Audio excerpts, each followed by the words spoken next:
용산국제업무지구는 서울시 주도로 6천 가구 개발 계획이 확정됐던 곳입니다. 용적률을 높여 4천 가구를 추가로 공급하겠다는 게 정부 계획. 지역에선 주거 환경부터 우려합니다. 만세대 되면 국제업무지구보다는 주거 느낌이 너무 강하니까 가치가 좀 떨어지지 않을까라고. 이 지역엔 최대 8천 가구까지 가능하다고 제시했던 서울시도 비판했습니다. 정부안 대로라면 더 좁은 평형으로 조밀하게 지어야 하는데 학교 문제, 1인당 녹지 면적 등의 문제가 있다고 주장했습니다. 현장의 여건, 지역 주민의 의사가 배제된 일방적인 대책은 과거 문재인 정부 8.4 대책의 실패를 반복하는 공룡불이 될 것입니다. 6,800호가 들어설 태릉 골프장의 문제는 주민 반발입니다. 도로가 부족한 상황에서 인구가 늘어나면 불편해질 거란 여론이 여전합니다. 출퇴근 시간에 차가 엄청 막히는데 그거 하면 숨 막히지. 그 개발하게 되면 교통부터 이렇게 한 개발을 하든가 해야지. 경마장 등을 이전하고 신도시급 규모인 9,800가구가 들어서게 된 과천시도 도시 기반 시설이 한계라며 반대 입장을 분명히 했습니다. 자치단체들의 협조 없이 사업이 제때 추진되긴 힘듭니다. 도시계획시설들은 지방자치단체 도시계획위원회의 의결을 받아야 되고 건축인허가들은 시군구의 허가를 받아야 되기 때문에 속도전에서 지방자치단체의 협조가 절대적이죠. 정부는 주민의 의견을 최대한 듣는 방향으로 자치단체와 협의하겠다고 밝혔습니다. KBS 뉴스 이세중입니다. 정부의 이번 대책은 도심 내 주택 공급이 핵심입니다. 서울 용산과 태릉, 경기 과천 등의 도심에 위치한 부지나 낡은 청사 등을 활용하여 발굴한 것으로 총 6만 호를 공급할 계획입니다. 우선 서울 용산역과 붙어있는 용산국제업무지구입니다. 이미 계획돼 있던 6천 가구에서 규모를 늘려 10,000가구를 지을 계획입니다. 기존보다 층수 등을 높여 용적률을 높이는 고밀도 방식으로 공급 물량을 늘립니다. 미군 반환 공여지인 용산 캠프킨 부지 등에도 2,500가구를 짓습니다. 다음은 태릉입니다.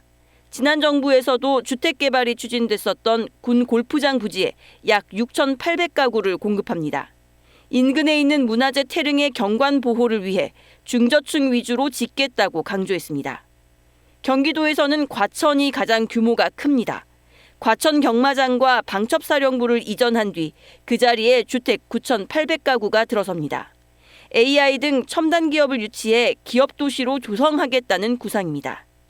이 밖에 서울 강남 서울의료원 부지와 도봉구 쌍문동 교육연구시설 같은 도심 내 노후청사도 활용한다는 게 정부 계획입니다. 6만 가구 중 이번에 새로 추가된 건 4만 가구, 2만 가구는 앞선 9.7 대책 등에서 발표했던 물량입니다. 정부는 예비타당성 조사를 생략하는 등 최대한 속도를 내기로 했습니다. 그렇게 하더라도 대부분 2029년 이후에야 착공할 수 있습니다. KBS 뉴스 이지은입니다. 서울 관악구의 이 아파트 단지에선 이달 들어 60제곱미터 매물이 10억 4천만 원에 거래됐습니다. 최고가 기록입니다. 많이 오르고 있고 물량은 별로 없고 오늘도 저희가 집 보러 오시는 분이 새 집을 보여줄 거거든요. 노원구의 한 아파트 단지도 한 달 만에 8천만 원 넘게 올랐습니다. 강남 3구와 마용성을 일컫는 이른바 서울 한강벨트를 넘어 상승세가 번지는 게 최근 흐름입니다. 서울시 전체를 보면 전주보다 0.31%나 올랐는데 11호 대책 발표 이후 14주 만에 가장 높은 상승률입니다. 공급 부족에 대한 불안감 때문에 집값이 오른다는 게 시장의 인식. 정부도 이를 받아들여 공급 가능한 물량을 이른바 영끌했지만 문제는 대책 발표와 실제 입주 사이 시차입니다. 대부분 지역이 2029년과 2030년 착공할 계획이라는 점, 착공에서 입주까지 통상 3에서 4년 이상 걸린다는 점을 고려하면 앞으로 5년 이상은 공급에 숨통이 트이기 어렵습니다. 정부는 물량을 꾸준하고 빠르게 공급하겠다고 약속했습니다. 불필요한 절차는 과감히 덜어내고 내년부터 착공이 이루어질 수 있도록 속도감 있게 진행해 나가도록 하겠습니다. 시장에서는 공급 대책도 효과가 없으면 정부가 결국 보유세 등을 강화할 거란 예상이 나옵니다. KBS 뉴스 윤아림입니다. 정부가 지난해 내놓은 9.7 부동산 공급 대책의 일환으로 수도권 도심의 주택 공급 방안을 발표했습니다. 물량이 가장 많은 곳은 서울 용산으로 모두 13,500호가 새로 지어집니다.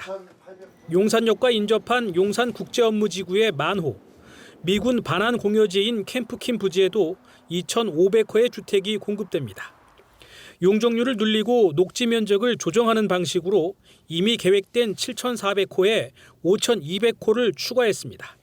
또 주택 개발이 추진됐다 표류 중인 태릉 군 골프장 부지에도 6,800호의 주택 건설이 추진되고 금천구 독산 공군부대 부지에도 2,900호가 새로 들어설 계획입니다. 서울과 인접한 경기도에는 과천의 물량이 많습니다. 과천 경마장과 방첩사령부를 이전한 뒤 해당 부지에 기업도시 형태로 9,800호를 공급한다는 게 정부 계획입니다. 또 성남 신규 공공주택 부지에 6,300호, 남양주 군부대 부지와 고양 옛 국방대학교 자리에도 주택 수천 호가 지어집니다. 도심 내 노후청사나 유휴부지를 활용하는 방식으로도 모두 10,000호의 주택이 공급되는데 서울 강남의 서울의료원 남측 부지와 쌍문동 교육연구시설 등 34곳이 새로 개발됩니다. 특히 이번 물량은 청년 세대의 주거 걱정을 들어주기 위하여 청년과 신혼부부 등에 중점 공급할 계획입니다. 정부는 오늘부터 해당 지구와 주변 지역을 토지거래 허가구역으로 지정해 투기성 거래를 차단하기로 했습니다. 또 기관 이전과 인허가, 보상 등 후속 절차의 속도를 높여 빠른 곳은 내년부터 착공이 될 수 있도록 할 계획입니다. KBS 뉴스 이승훈입니다.